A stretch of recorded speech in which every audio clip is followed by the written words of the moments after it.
એક ફોકસ રહેશે ટેલિકોમ જે ડેટા આવ્યા છે ઓક્ટોબર મહિનાના, તો એના પર એક ચર્ચા પાર્થિવ ઓવરઓલ કરી લઈએ, કારણ કે ઓક્ટોબર મહિનામાં 14.3 લાખ નવા યુઝર્સ જે છે એ આપણને જોડાતા દેખાડી રહ્યા છે. અને જે રીતે આપણને નંબર્સ અત્યાર સુધી આવતા, ભારતી એરટેલમાં એક એડિશન થયું છે ન્યૂ યુઝર્સમાં, અને જીઓમાં પણ ઇનફેક્ટ, અને એઝ યુઝ્યુઅલ વોડાફોન આઈડિયાના ગ્રાહકો જે છે, નવા યુઝર્સ તો નહીં પરંતુ ગ્રાહકો આપણને ગુમાવતું ઇનફેક્ટ કંપની દેખાડી રહી છે. તો અને એરટેલ દ્વારા જે એક ઇમ્પોર્ટન્ટ અપડેટ જોઈ રહ્યા છે પાર્થિવે, નેક્સ્ટ વિઝાગ એક સ્ટેપ ડાઉન યુનિટ કંપનીએ સામેલ કર્યું છે ડેટા સેન્ટરના એક્સપેન્શન માટે, બિઝનેસ એક્સપેન્શન માટે. કઈ રીતે ઓવરઓલ જોઈ રહ્યા છો?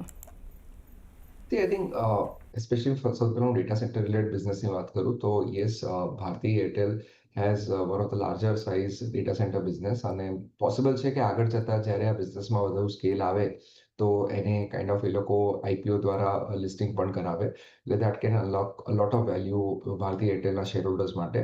અથવા આઈ થિંક ઓવરઓલ આખા આપણે ટેલિકોમ સેક્ટરની વાત કરીએ તો ઇટ સીમ્સ કે આ સેક્ટર માટે ધ વર્સ્ટ ઇઝ બિહાઇન્ડ.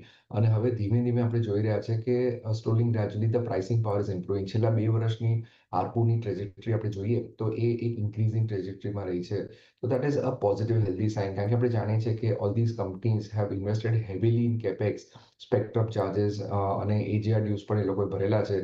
તો એવા સંદર્ભમાં જો પ્રાઇસિંગ પાવર પાછો આવે છે, કારણ કે આજની તારીખમાં પણ ડિસ્પાઇટ ધ ફેક્ટ કે આપણી ટેલી ડેન્સિટી આટલી સ્ટ્રોંગ છે, ઓવરઓલ આઈ થિંક જે આપણા આરપુસ છે એ વન ઓફ ધ વર્લ્ડમાં લોએસ્ટ છે at $2.4 vis-a-vis the world average of upwards of $20. તો એવા સંદર્ભમાં આઈ થિંક ઇવન અહીંયાથી આવનારા 5-6 વર્ષમાં આ રેટ્સ જો ડબલ થાય છે તો that will not have a very inflationary impact, અને યેટ આઈ થિંક આ બધી કંપનીઝ માટે ગ્રોથ ટ્રેજેક્ટરી ઇમ્પ્રુવમેન્ટ માટે બહુ મોટો ફાળો રહેશે.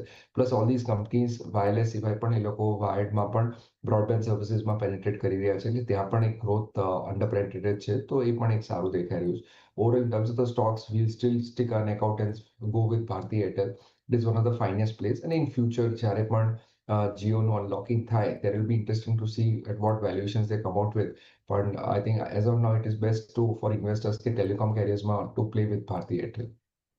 ભારતી એરટેલ એક ફોકસમાંથી રાખી શકો છો. અને આજે એક નંબર્સ જે રીતે આવ્યા છે, એટલે એક ત્યાં પણ આપણે એક ડેટા, રાધા ટેલિકોમ ડેટા આવ્યા છે ઓક્ટોબર મહિનાના, એટલે આ કંપનીઓ પર નજર રાખીશું. જૈનમ બ્રોકિંગ